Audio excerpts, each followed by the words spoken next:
Unlimited possibilities are not suited to man. If they existed, his life would only dissolve in the boundless. To become strong, a man's life needs the limitations ordained by duty and voluntarily accepted.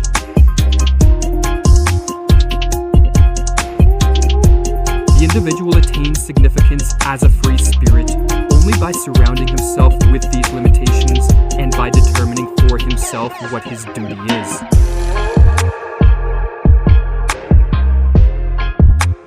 In discussions of freedom, there is a tendency to focus on political freedom, but there is another form of freedom which today is just as rare, that being the psychological freedom we experience when we recognize our weaknesses and bad habits, and instead of wallowing in self-pity, we exercise our autonomy in pursuit of a better life.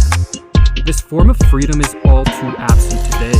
Addictions, compulsions, neuroses, and other self-sabotaging behaviors keep many of us locked in mental prisons and hinder our ability to flourish. Often these issues are attributed to flaws in our genetic or biological makeup. Hence, the solution is to alter our brain chemistry with regular doses of pharmaceutical drugs.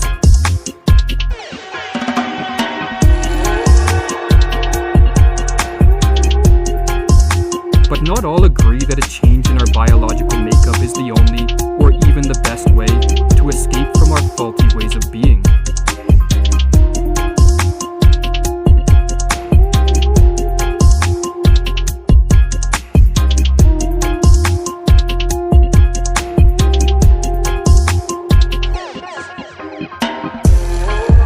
Stephen Pressfield, in his book Turning Pro, put forth an alternative theory.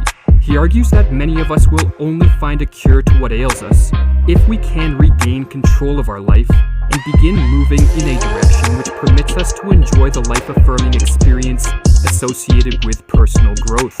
And the best way to do this, he argues, is to commit ourselves to the pursuit of excellence in a self-chosen field, a process he calls Turning Pro. What ails you and me, wrote Pressfield, has nothing to do with being sick. What ails us is that we are living our lives as amateurs.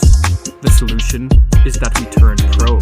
The decision of the amateur to remain locked in a mediocre life and that of the pro who decides to discipline himself to excellence are both responses to the recognition that life consists of suffering.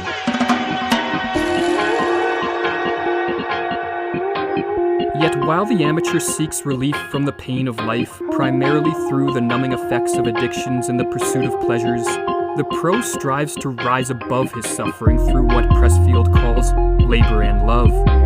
Some people are lucky in that they find a calling early in life and commit to turning pro with little thought as to what they are doing. For others, however, the choice to turn pro requires many wasted years drifting in despair before the realization strikes that a more purpose-driven existence is needed. No one is born a pro, wrote Pressfield. You've got to fall before you hit bottom, and sometimes that fall can be a hell of a ride.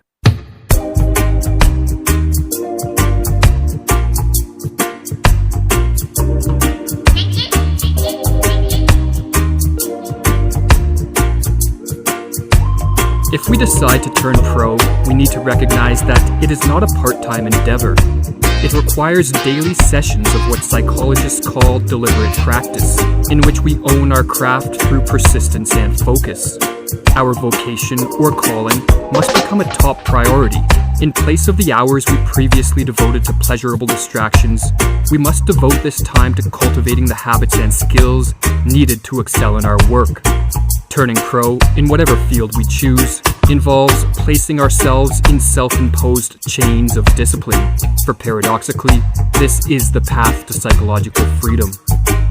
Freedom, in its essence, is the acceptance of the chains which suit you and for which you are suited, and of the harness in which you pull towards an end chosen and valued by yourself and not imposed. It is not and never can be the absence of restrictions, obligations, or law and of duty. While most people can structure their life around the pursuit of excellence, many flee from this way of life by resorting to two main excuses. The first excuse is based on the belief that we are insignificant creatures in a universe deaf to our desires, and so the point of life should be to enjoy the ride, not to burden ourselves with the task of achieving anything of lasting worth. But this ignores the fact that every one of us possesses an innate urge to growth, and that if we refuse to heed this calling, we become self-destructive and prone to sicknesses of the mind.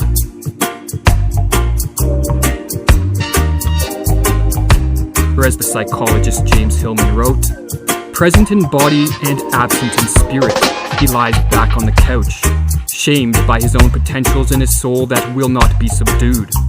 He feels himself inwardly subversive, imagining in his passivity extremes of aggression and desire that must be suppressed.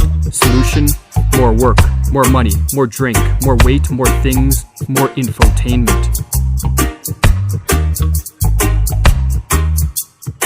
Some of us, on the other hand, recognize the importance of turning pro, yet we continually delay in taking action. We tell ourselves we will turn pro when we find ourselves, or when we have overcome our depression, anxiety, or addictions. Yet if Pressfield's theory has merit, this evasive tactic is again built on a psychological error. For turning pro is not something we do once we have cured our problems or found out who we are. Rather, turning pro is the cure. It is the means by which we become who we are.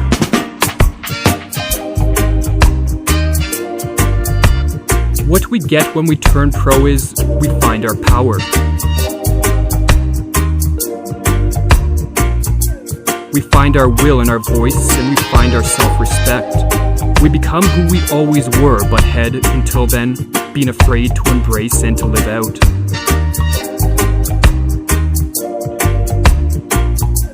If we decide to turn pro, it is crucial we do so for the right reasons. For while turning pro will increase our chances of attaining riches, social status, and perhaps even fame, if we turn pro primarily in order to obtain these goods, we may sabotage our efforts. Our energy, if too fixated on worldly success, will cause our work to suffer. If the rewards do not come quick enough, as they seldom do, it is unlikely we will want to continue making the necessary sacrifices required to attain excellence. We will not, in other words, become pro unless we can place our desire for money or status behind our ambition to nourish our skills and potentials. But if we can find the inner drive to commit ourselves to this uncommon way of life, we will discover that over time the psychological rewards we obtain far outweigh any form of worldly success. For as we strive towards the heights of personal greatness, our psychological problems will no longer affect us as they once did. They will have been neutralized by a sense of inner peace and accomplishment sorely lacking in the lives of most. For as the Taoist sage Lao Tzu advised, chase after money and security, and your heart will never unclench. Care about people's approval, and you will be their prisoner. Do your work, then step back. The only path to serenity.